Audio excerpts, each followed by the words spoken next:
Good evening. Ontario's Science Advisory Group is warning of a dangerous path ahead if hospital worker burnout isn't addressed now. The group says burnout was a significant problem before the pandemic, but it has since reached levels that pose a threat to maintaining a functioning healthcare workforce. In a new research brief, the Ontario COVID-19 Science Advisory Table warns that more healthcare worker burnout and understaffing may be underway and will continue long after the pandemic. Hospital-based healthcare professionals that express higher levels of burnout are more likely to take fewer shifts, potentially move to a job with less patient-facing work, or leave the profession altogether. The group found in spring 2020 the prevalence of severe burnout was 30 to 40%. By spring 2021, that rate had increased to 60%. Those mostly affected include ICU and emergency staff, recent graduates, and nurses. So the worry is that there won't be an adequate workforce to deliver high quality care. And that has major implications for patient safety. Melissa, we are the lowest RM per population in Canada.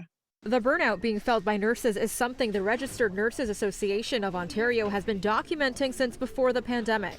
The organization says the industry was in a crisis then, and the pandemic has only deepened the problem that they say has never been addressed. And for the Ontario Science Table kind of to release a report now, too little too late.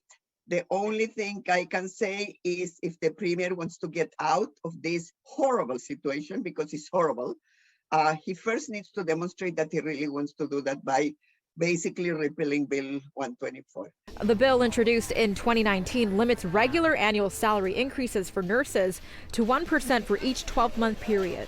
Dr. Grinspan says that's a major reason the province isn't able to retain nurses, contributing to the shortage, which in turn triggers burnout. I said to everybody in government that we needed an urgent summer summit related to nursing health, human resources. We are still waiting because we are exhausted mentally, physically, and cognitively. The Science Advisory Table offers solutions including ensuring adequate staffing through ongoing evaluation of workload, including administrative burdens, efforts to reduce overtime, and staff deployment in areas where they lack training. Ensuring that healthcare workers are paid for overtime as well as supported in tasks that they're unfamiliar with are some ways that organizations can really support their workers who are expressing burnout during the pandemic.